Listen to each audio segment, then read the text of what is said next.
Welcome back, YouTube, to episode 2 of the Camaro build. Thanks for everyone that tuned in to the first episode. If you missed it, there's a link in the corner of the video to watch that. But overall, in episode 1, we removed everything from the front of the car, A-arms, struts, springs, brakes, everything up front that's going to get replaced or refreshened.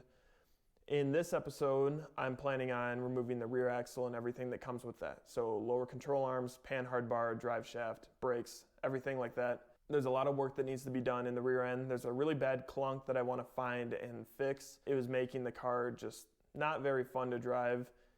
Pretty embarrassing. Every single bump it would clunk and you could hear it. So trying to fix that. After everything's out of the car, I'm going to inspect the undercoating. When I got this car, there was a massive oil leak and there was just oil everywhere. So I gotta clean up everything, re-undercoat where I need to. Hopefully I do not need to take the transmission out again because that is such a pain. Down the road, it's gonna be replaced anyways. So I might just wait to clean up the transmission tunnel until then. So we'll see. If it's bad enough, I will take the transmission out now. Hopefully I don't need to. Follow along as I remove everything from the rear end. Thanks for watching.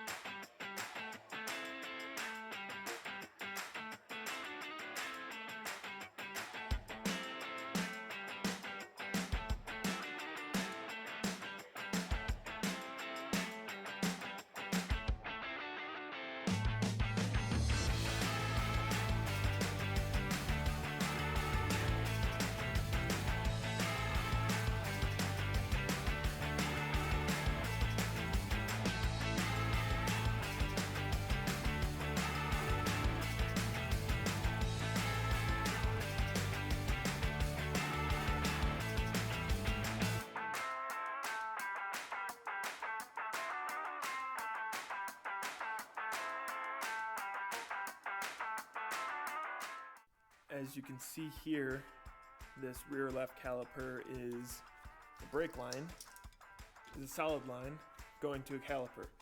That is never good because the rear end is going to move, and you do not want these flexing and breaking off. So this is going to get replaced with a flexible line. Previous owner did this. This is not good, not safe at all.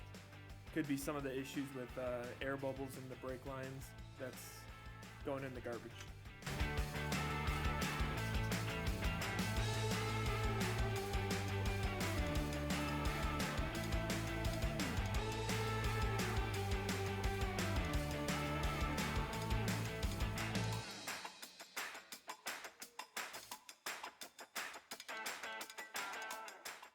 A little disclaimer here, if you are working on your brakes at home, brake fluid eats paint. So be very careful. Do not get any brake fluid on your painted surfaces. It will eat it off, especially the outside of the car. If you do happen to get brake fluid on your paint, you better look up as fast as possible how to get it off safely. Not good.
the right rear caliper, you have a flexible line here that connects to the hard line from the rear end right here. This is how it should be.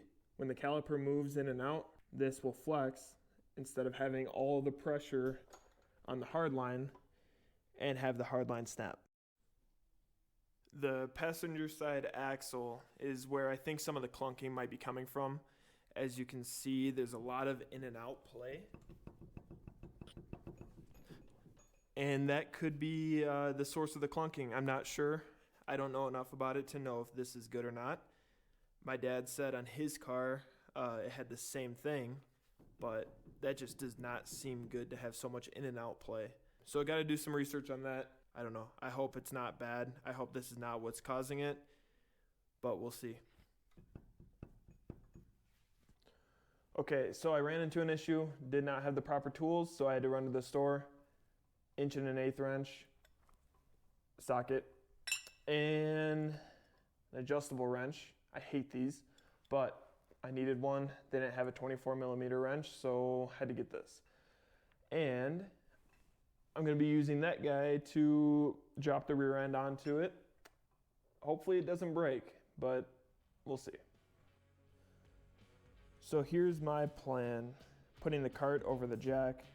Have to jack the rear end up to get these shocks out to remove the torque arm, which is the red, you kind of see it in there, red bar connecting the transmission to the rear end. Panhard bar, which is this guy, controls side-to-side play in the rear end. So gotta take those out. Then the drive shaft, and it should come down. So here goes nothing.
Okay, so what you just saw me do was tie the drive shaft with rope to the e-brake threaded rod. Not smart, but it's temporary while I get the torque arm out of the way and drop the rear end. Then we will come back and take care of the drive shaft. This red bar is the torque arm. That connects to the rear end up to the transmission here. And what that does is sets the pinion angle so your rear end will stay at a set angle instead of going like this. Let's take that off. I'm gonna leave it on the rear end for now until it drops and then take it off after, I think. That's probably gonna be the best thing to do. Here we go.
Rear end is out.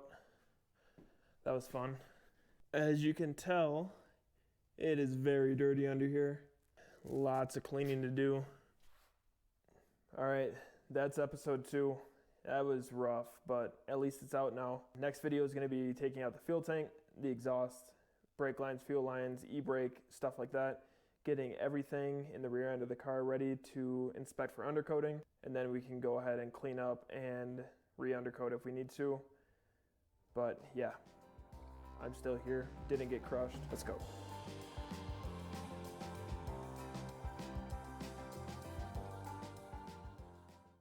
A little disclaimer for my videos. I am not a trained professional at all. I have never gone to school for being a mechanic, so I'm taking no liability if anyone gets hurt trying to do the stuff that I do. Some of this stuff can be very dangerous.